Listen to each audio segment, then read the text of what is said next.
ನಮಸ್ಕಾರ ಪೀಪರ್ಸ್, welcome to filmy MYS. 2021ರಲ್ಲಿ ಬಿಡುಗಡೆಯಾಗಿದ್ದ ಚಹರೆ ಎಂಬ ಹಿಂದಿ ಭಾಷೆಯ ಮಿಸ್ಟರಿ ಹಾಗೂ ಕ್ರೈಮ್ ಥ್ರಿಲ್ಲರ್ ಚಿತ್ರವನ್ನ ಈ ದಿನ ನಾನು ಎಕ್ಸ್ಪ್ಲೇನ್ ಮಾಡ್ತಾ ಇದ್ದೀನಿ. ಸ್ನೇಹಿತರೆ, ಚಿತ್ರದ ಕತೆ ತುಂಬಾನೇ ಇಂಟ್ರೆಸ್ಟಿಂಗ್ ಆಗಿರುತ್ತೆ. ಹಾಗಾಗಿ ಈ ವಿಡಿಯೋವನ್ನ ಎಲ್ಲೂ ಕೂಡ ಸ್ಕಿಪ್ ಮಾಡದೆ ಕೊನೆಯವರೆಗೂ ನೋಡ್ತಾ ಹೋಗಿ.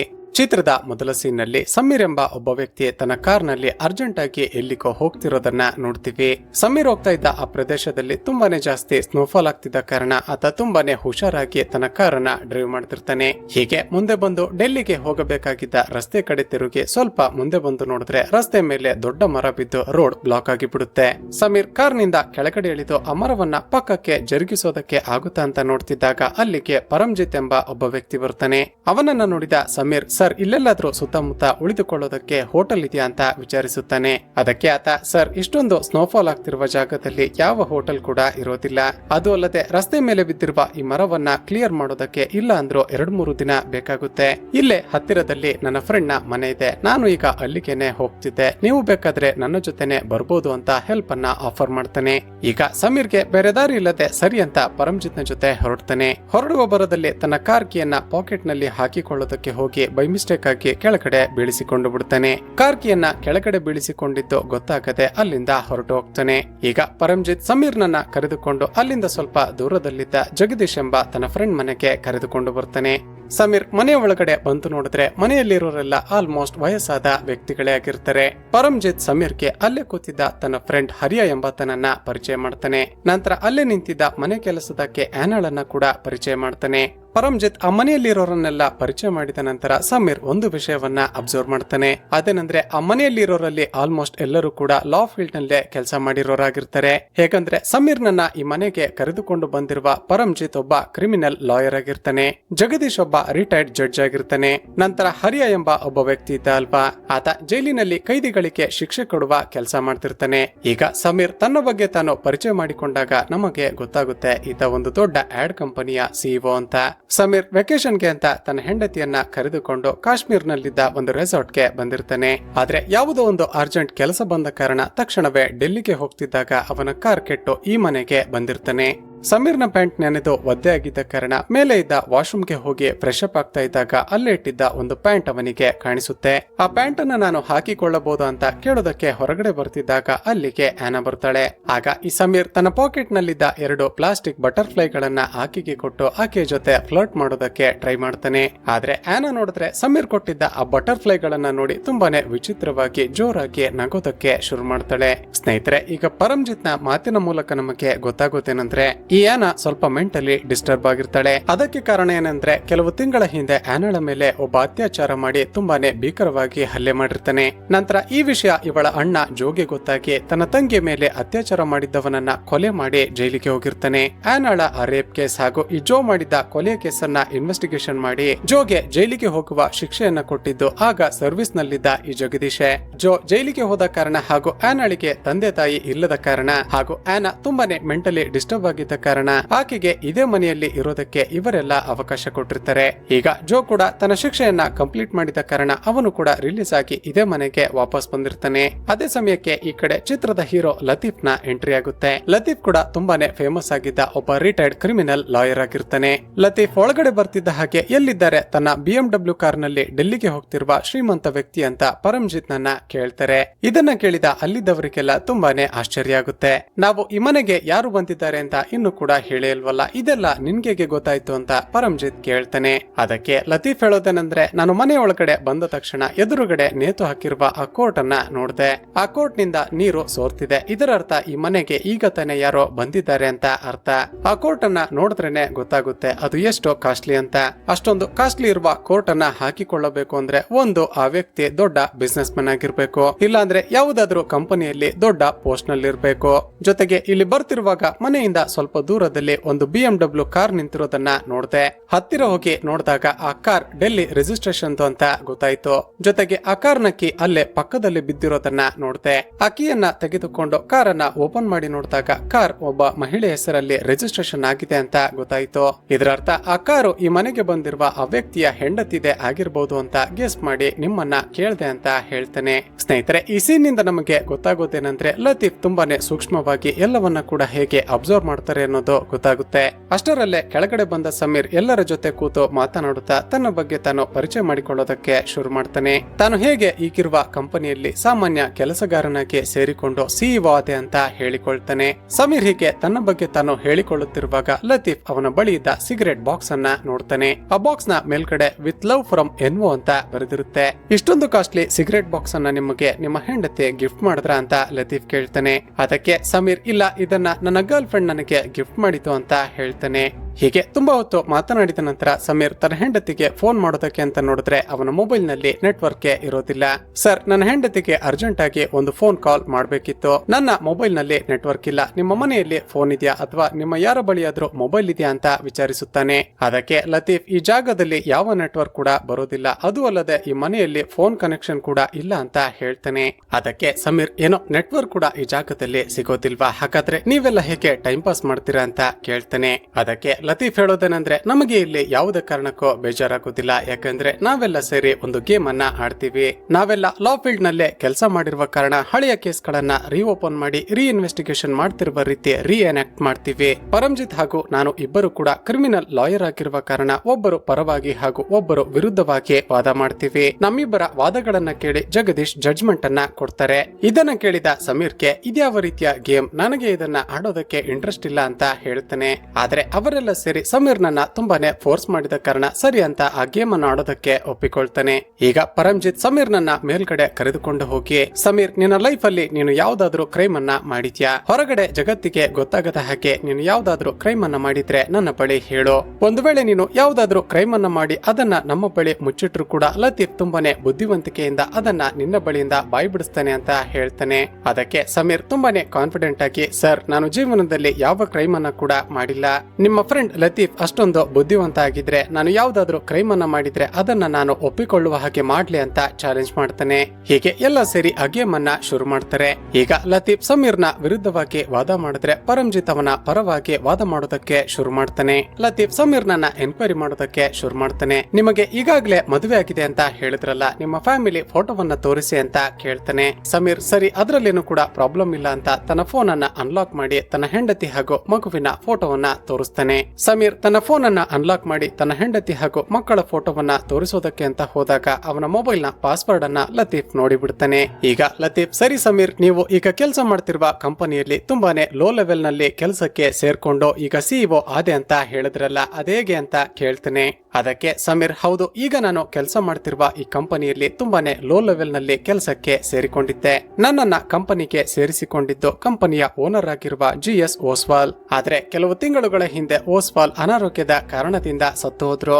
ಇಷ್ಟು ವರ್ಷಗಳಿಂದ ತುಂಬಾನೇ ಕಷ್ಟಪಟ್ಟು ಕೆಲಸ ಮಾಡ್ತಿದ್ದ ನನ್ನನ್ನ ಗಮನಿಸಿದ ಅವರ ಹೆಂಡತಿ ನನ್ನನ್ನೇ ಸೆಲೆಕ್ಟ್ ಮಾಡಿ ಕಂಪನಿಗೆ ಸಿಇಒ ಮಾಡಿ ಅವರೀಗ ಪ್ರೆಸಿಡೆಂಟ್ ಆಗಿದ್ದಾರೆ ಅಂತ ಹೇಳ್ತಾನೆ.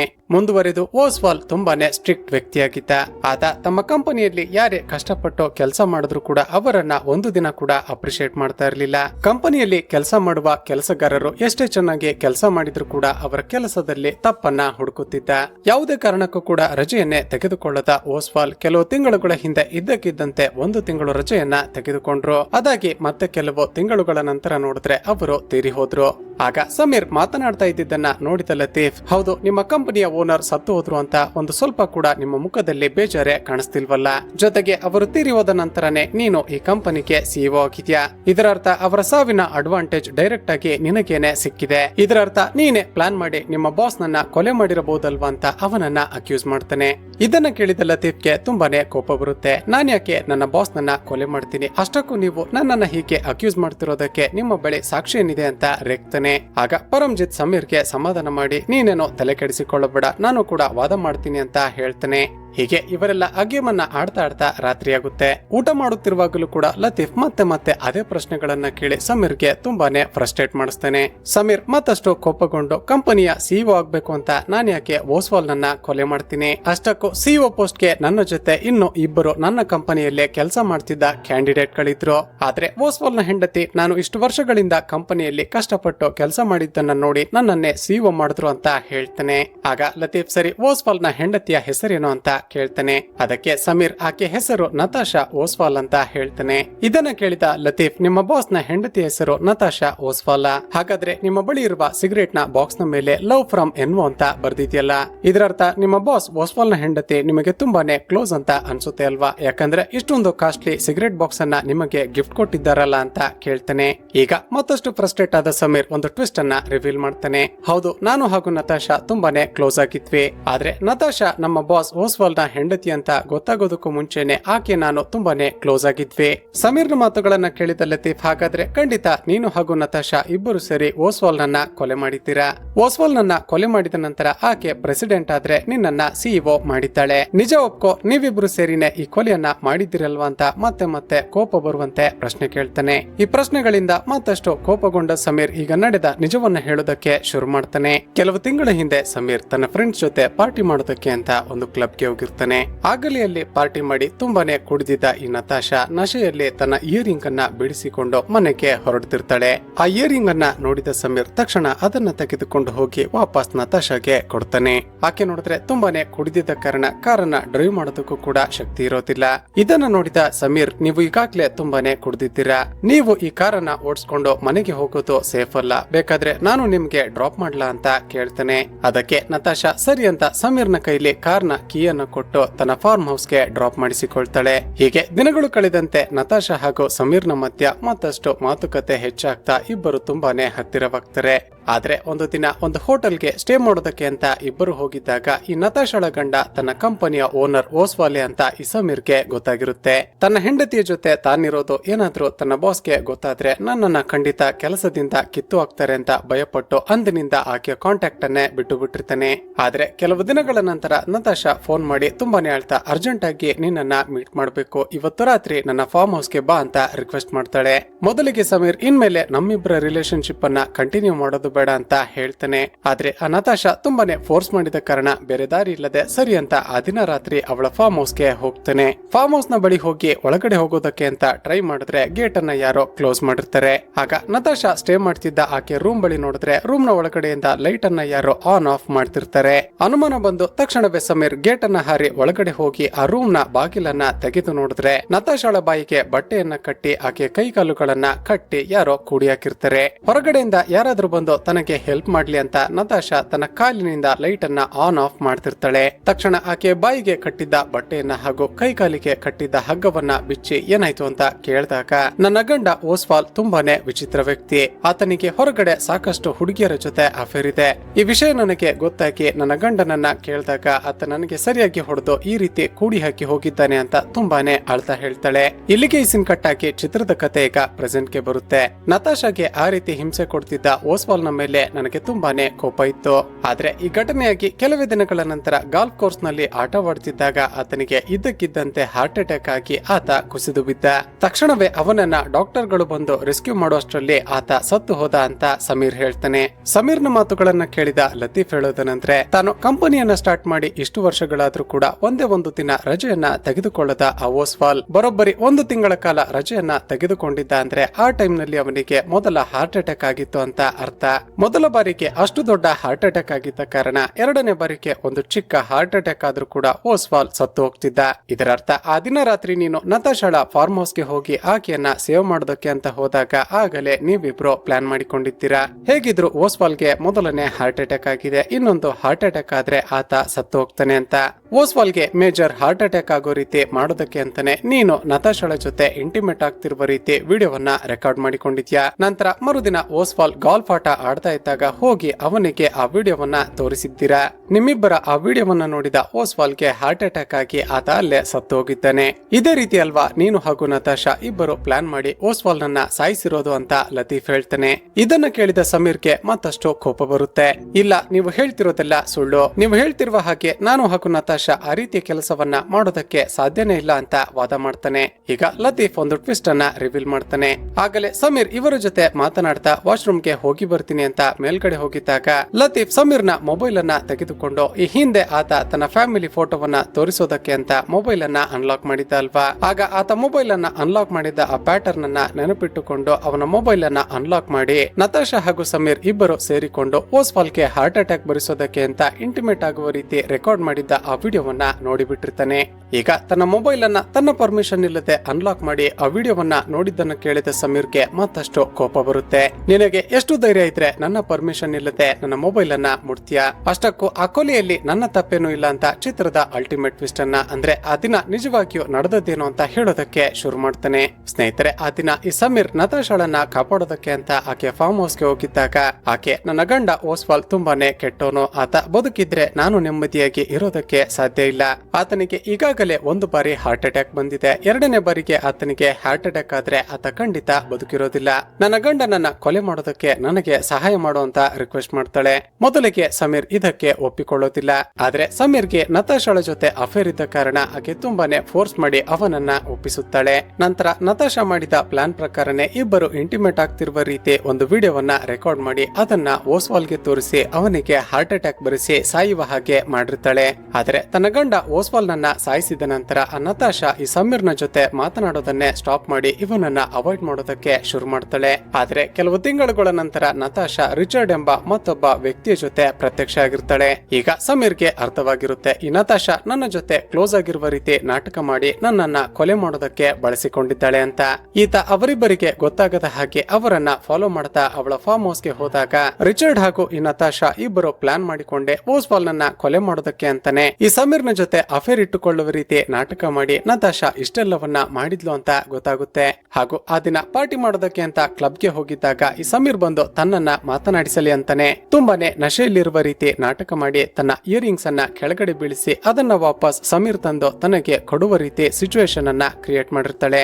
ಈಗ ಓಸ್ವಾಲ್ ಸತ್ತು ಹೋಗಿದ್ದ ಕಾರಣ ಅವನ ಹೆಸರಿನಲ್ಲಿದ್ದ ಎಲ್ಲ ಆಸ್ತಿ ಕೂಡ ಈ ನತಾಶಾಳ ಹೆಸರಿಗೆ ಬಂದಿರುತ್ತೆ. ಈ ಮೂಲಕ ಸಮೀರ್ನ ಸಹಾಯದಿಂದ ತಾವಿಬ್ಬರು ಹಾಕಿಕೊಂಡಿದ್ದ ಪ್ಲಾನ್ ಸಕ್ಸಸ್ ಆಯ್ತಲ್ಲ ಅಂತ ತುಂಬಾನೇ ಖುಷಿ ಪಡ್ತಿರ್ತಾರೆ. ಆದ್ರೆ ಅಲ್ಲೇ ಬಚ್ಚಿಟ್ಟುಕೊಂಡು ಇವರಿಬ್ಬರ ಮಾತುಗಳನ್ನ ಕೇಳಿಸಿಕೊಳ್ತಿದ್ದ ಸಮೀರ್ ತಕ್ಷಣ ತನ್ನ ಮೊಬೈಲ್ ನಲ್ಲಿ ವಿಡಿಯೋ ರೆಕಾರ್ಡ್ ಮಾಡಿಕೊಳ್ತಾನೆ. ನಂತರ ಅದೇ ವಿಡಿಯೋವನ್ನ ಇಟ್ಕೊಂಡು ಅವರಿಬ್ಬರನ್ನ ಬ್ಲಾಕ್ ಮೇಲ್ ಮಾಡಿ ನೀನು ಏನಾದ್ರೂ ಮಾಡ್ಕೋ, ಆದ್ರೆ ನನಗೆ 3 ಕೋಟಿ ರೂಪಾಯಿ ದುಡ್ಡು ಬೇಕು, ನಾನು ಕೇಳಿದಷ್ಟು ದುಡ್ಡನ್ನ ಕೊಡ್ಲಿಲ್ಲ ಅಂದ್ರೆ ನಾವಿಬ್ರು ರೆಕಾರ್ಡ್ ಮಾಡಿಕೊಂಡಿರುವ ಆ ವಿಡಿಯೋವನ್ನ ಎಲ್ಲ ಕಡೆ ವೈರಲ್ ಮಾಡಿ ನಿನ್ನ ಗಂಡನನ್ನ ಕೊಲೆ ಮಾಡಿದ್ದು ನೀನೆ ಅಂತ ಹೇಳಿಬಿಡ್ತೀನಿ. ಹೀಗೆ ಹೇಳ್ತಾ ಆಕೆ ಬಳಿ ಇದ್ದ BMW ಕಾರನ್ನ ಹಾಗೂ ಆಕೆ ರಿಚರ್ಡ್ಗೆ ಕೊಟ್ಟಿದ್ದ ಒಂದು ಬೆಲೆ ಬಾಳುವ ಸಿಗರೆಟ್ ನ ಬಾಕ್ಸ್ ಅನ್ನ ತೆಗೆದುಕೊಂಡು ಅಲ್ಲಿಂದ ಹೊರಟು ಬಿಡ್ತಾನೆ. ಸ್ನೇಹಿತರೆ, ಇದರ ಅರ್ಥ ಲತೀಫ್ ಕಾರ್ನ ಡಾಕ್ಯುಮೆಂಟ್ಸ್ ಅನ್ನ ಚೆಕ್ ಮಾಡಿದಾಗ ಅದು ಒಬ್ಬ ಮಹಿಳೆಯ ಹೆಸರಲ್ಲಿತ್ತು ಅಂತ ಹೇಳಿದ ಅಲ್ವಾ. ಆ BMW ಕಾರ್ ಈ ನತಾಶಾಳ ಹೆಸರಿನಲ್ಲೇ ಇರುತ್ತೆ. ಈಗ ಸಮೀರ್ ಕೇಳಿದಷ್ಟು ದುಡ್ಡನ್ನ ಕೊಡದೆ ಬೇರೆ ಆಪ್ಷನ್ ಇಲ್ಲದೆ ನತಾಶಾ ಸರಿ ಅಂತ ದುಡ್ಡು ಅರೇಂಜ್ ಆಗಿದೆ ಬಂದು ತೆಗೆದುಕೋ ಅಂತ ಮೆಸೇಜ್ ಮಾಡಿರ್ತಾಳೆ. ಆ ದುಡ್ಡನ್ನ ತೆಗೆದುಕೊಳ್ಳೋದಕ್ಕೆ ಅಂತಾನೆ ಈ ಸಮೀರ್ ಅಷ್ಟೊಂದು ಸ್ನೋಫಾಲ್ ಆಗ್ತಿದ್ರು ಕೂಡ ಡೆಲ್ಲಿಗೆ ಹೋಗ್ತಿರ್ತಾನೆ. ಈಗ ಈ ಎಲ್ಲ ವಿಚಾರಣೆಯನ್ನ ಕೇಳಿದ ಜಗದೀಶ್, ಕೊಲೆಯನ್ನ ನೀನೇ ಮಾಡಿದ್ರು ಕೂಡ ಅಥವಾ ಬೇರೆಯವರು ನಿನ್ನ ಕೈಲಿ ಮಾಡಿಸಿದ್ರು ಕೂಡ ಅದು ಕೊಲೆನೆ. ಒಬ್ಬ ಅಮಾಯಕ ವ್ಯಕ್ತಿಯ ಸಾವಿಗೆ ಕಾರಣನಾಗಿರುವ ನಿನಗೆ ಗಲ್ಲು ಶಿಕ್ಷೆಯನ್ನ ಕೊಡ್ತಾ ಇದ್ದೀನಿ ಅಂತ ಜಡ್ಜ್ಮೆಂಟ್ ಅನ್ನ ಪಾಸ್ ಮಾಡಿಬಿಡ್ತಾನೆ. ಇದನ್ನ ಕೇಳಿದ ಸಮೀರ್ಗೆ ಒಂದೇ ಸರಿ ಶಾಕ್ ಆಗಿಬಿಡುತ್ತೆ. ಏನು ಗಲ್ಲು ಶಿಕ್ಷೆನ? ನಾನು ಈ ಮನೆಗೆ ಬಂದಾಗ ನೀವು ಹೇಳಿದ್ದು ಇದೊಂದು ಗೇಮ್ ಅಂತ ಅಲ್ವಾ? ನಾನು ಗೇಮ್ ಆಡ್ತಾ ಇದ್ದೀನಿ ಅಂದುಕೊಂಡೆ ಎಲ್ಲ ನಿಜವನ್ನ ಕೂಡ ಹೇಳ್ದೆ. ಈಗ ನೋಡಿದ್ರೆ ಗಲ್ಲು ಶಿಕ್ಷೆ ಕೊಡ್ಬೇಕು ಅಂತ ಮಾತನಾಡಿಕೊಳ್ತಿದ್ದೀರಾ, ನಿಮಗೆಲ್ಲ ತಲೆ ಕೆಟ್ಟಿದ್ಯಾ ಅಂತ ಎಲ್ಲರ ಮೇಲೆ ರೇಗೋದಕ್ಕೆ ಶುರು ಮಾಡ್ತಾನೆ. ಈಗ ಲತೀಫ್ ಒಂದು ಅಲ್ಟಿಮೇಟ್ ಟ್ವಿಸ್ಟ್ ಅನ್ನ ರಿವೀಲ್ ಮಾಡ್ತಾನೆ. ಸಮೀರ್, ನಾವೆಲ್ಲ ಸೇರ್ಕೊಂಡು ಇಷ್ಟೊತ್ತು ಆಡಿದ್ದು ಆಟ ಅಂತ ನೀನ್ ಅಂದುಕೊಂಡಿದ್ಯಾ? ಈ ಮನೆಯಲ್ಲಿ ಎಲ್ಲಾ ಕಡೆ CCTV ಕ್ಯಾಮ್ರಾಗಳಿವೆ. ನೀನು ಇಷ್ಟೊತ್ತು ನೀನು ಮಾಡಿದ್ದ ಕೊಲೆಯನ್ನ ಒಪ್ಪಿಕೊಂಡೆ ಅಲ್ವಾ? ಅದೆಲ್ಲ ಕೂಡ ವಿಡಿಯೋ ರೆಕಾರ್ಡ್ ಆಗಿದೆ. ನಾಳೆನೆ ಈ ಫುಟೇಜ್ ಗಳನ್ನ ಕ್ರೈಮ್ ಬ್ರಾಂಚ್ಗೆ ಹಾಗೂ ಕೋರ್ಟ್ಗೆ ಸಬ್ಮಿಟ್ ಮಾಡ್ತೀವಿ. ಕೊಲೆ ಮಾಡಿರುವ ನಿನ್ನನ್ನ ಶಿಕ್ಷೆ ಅನುಭವಿಸುವ ಹಾಗೆ ಮಾಡ್ತೀವಿ ಅಂತ ಹೇಳ್ತಾನೆ. ಈಗ ಲತೀಫ್ ಹಾಗೂ ಇವರೆಲ್ಲರ ಮಾತುಗಳನ್ನ ಕೇಳಿದ ಸಮೀರ್ಗೆ ಕೋಪ ನೆತ್ತಿಗಿರುತ್ತೆ. ತಕ್ಷಣವೇ ತನ್ನ ಬಳಿ ಇದ್ದ ಗನ್ನಿಂದ ಎಲ್ಲರ ಮೇಲೆ ಫೈರ್ ಮಾಡ್ತಾ ಮನೆಯಿಂದ ಹೊರಗಡೆ ಬಂದು ತಪ್ಪಿಸಿಕೊಂಡು ಓಡೋದಕ್ಕೆ ಶುರು ಮಾಡ್ತಾನೆ. ಈಗ ತಪ್ಪಿಸಿಕೊಳ್ತಿರುವ ಸಮೀರ್ನನ್ನ ಹಿಡಿಯೋದಕ್ಕೆ ಅಂತ ಇವರೆಲ್ಲರೂ ಕೂಡ ಅವನನ್ನ ಚೇಸ್ ಮಾಡೋದಕ್ಕೆ ಶುರು ಮಾಡ್ತಾರೆ. ಆದ್ರೆ ಹೀಗೆ ತಪ್ಪಿಸಿಕೊಳ್ಳುವ ಬರದಲ್ಲಿ ಸಮೀರ್ ಓಡ್ತಾ ಒಂದು ದೊಡ್ಡ ಮಂಜುಗಡ್ಡೆಯ ಬಂಡೆ ಮೇಲಿಂದ ಕೆಳಗಡೆ ಬಿದ್ದು ಆನ್ ದ ಸ್ಪಾಟ್ ಸತ್ತು ಹೋಗ್ತಾನೆ. ಇಲ್ಲಿಗೆ ಸೀನ್ ಕಟ್ ಆಗಿ ಕೆಲವು ದಿನಗಳ ನಂತರ ನೋಡಿದ್ರೆ ನತಾಶಾ ಆ ಮನೆಗೆ ಬರ್ತಾಳೆ. ಸರ್, ನಮ್ಮ ಕಂಪನಿಯಲ್ಲಿ ಸಿಇಒ ಆಗಿ ಕೆಲಸ ಮಾಡ್ತಿರುವ ಸಮೀರ್ನ ಮೊಬೈಲ್ ಅನ್ನ ತೆಗೆದುಕೊಳ್ಳೋದಕ್ಕೆ ಅಂತ ನಾನು ಬಂದಿದ್ದೀನಿ. ಆತನ ಮೊಬೈಲ್ ನೆಟ್ವರ್ಕ್ ಕೊನೆಯದಾಗಿ ಲೊಕೇಟ್ ಆಗಿರೋದು ಇಲ್ಲೇ ನಿಮ್ಮ ಮನೆಯ ಸುತ್ತಮುತ್ತ. ಆತ ಯೂಸ್ ಮಾಡ್ತಿರುವ ಮೊಬೈಲ್ ನಮ್ಮ ಕಂಪನಿಯದ್ದಾಗಿರುವ ಕಾರಣ ಅದೇನಾದ್ರೂ ನಿಮಗೆ ಸಿಕ್ಕಿದ್ರೆ ಅದನ್ನ ಕೊಡಿ ಅಂತ ರಿಕ್ವೆಸ್ಟ್ ಮಾಡ್ತಾಳೆ. ಆಗ ಲತೀಫ್ ಆ ನತಾಶಾಳನ್ನ ಒಳಗಡೆ ಕರೆದು, ಮೇಡಮ್, ಈಗಾಗಲೇ ಸಂಜೆ ಆಗಿದೆ, ನೀವು ಇಲ್ಲಿಂದ ತುಂಬಾನೇ ದೂರ ಟ್ರಾವೆಲ್ ಮಾಡ್ಬೇಕು ಅಂತ ಹೇಳ್ತಿದ್ದೀರಾ. ನೀವು ನಾಳೆ ಬೆಳಿಗ್ಗೆ ಡೆಲ್ಲಿಗೆ ಹೋಗುವಿರಂತೆ. ನಾವು ಈ ಸಂಜೆ ಒಂದು ಇಂಟ್ರೆಸ್ಟಿಂಗ್ ಗೇಮ್ ಅನ್ನ ಆಡ್ತಾ ಟೈಮ್ ಪಾಸ್ ಮಾಡೋಣ ಅಂತ ಆಕೆಯನ್ನ ಕನ್ವಿನ್ಸ್ ಮಾಡಿ ಒಳಗಡೆ ಕರೆದುಕೊಂಡು ಹೋಗ್ತಾನೆ. ಸ್ನೇಹಿತರೆ, ಇದರರ್ಥ ಇವರೆಲ್ಲ ಸೇರಿ ಹೇಗೆ ಸಮೀರ್ನ ಜೊತೆ ಆ ಗೇಮ್ ಅನ್ನ ಆಡಿ ಅವನನ್ನ ತನ್ನ ತಪ್ಪನ್ನ ಒಪ್ಪಿಕೊಳ್ಳುವ ಹಾಗೆ ಮಾಡಿದ್ರು, ಈಗ ಈ ನತಾಶಾಳ ಜೊತೆ ಅದೇ ಗೇಮ್ ಅನ್ನ ಆಡೋದಕ್ಕೆ ಲತೀಫ್ ಪ್ಲಾನ್ ಮಾಡಿಕೊಳ್ತಾನೆ. ಹಾಗೂ ಕ್ಲೈಮ್ಯಾಕ್ಸ್ ನಲ್ಲಿ ತಪ್ಪನ್ನ ಮಾಡಿರುವ ಯಾರು ಕೂಡ ಈ ರಸ್ತೆಯಲ್ಲಿ ಓಡಾಡಬೇಡಿ, ಯಾಕಂದ್ರೆ ನೀವು ಕೂಡ ಈ ಗೇಮ್ ಅನ್ನ ಆಡಬೇಕಾಗುತ್ತೆ ಅಂತ ಹೇಳ್ತಾ ಈ ಚಿತ್ರವನ್ನ ಮುಕ್ತಾಯ ಮಾಡ್ತಾರೆ. ಸ್ನೇಹಿತರೆ, ಚಿತ್ರದ ಕತೆ ಇಷ್ಟವಾಗಿದ್ರೆ ಈ ವಿಡಿಯೋಗೆ ಒಂದು ಲೈಕ್ ಮಾಡಿ ಶೇರ್ ಮಾಡೋದನ್ನ ಮರೆಯಬೇಡಿ. ಇದೇ ರೀತಿಯ ವಿಡಿಯೋಸ್ಗಾಗಿ ಈ ಚಾನಲ್ ಅನ್ನ ಸಬ್ಸ್ಕ್ರೈಬ್ ಮಾಡಿಕೊಂಡು ಪಕ್ಕದಲ್ಲೇ ಇರುವ ಬೆಲ್ ಐಕಾನ್ ಅನ್ನ ಕ್ಲಿಕ್ ಮಾಡಿ.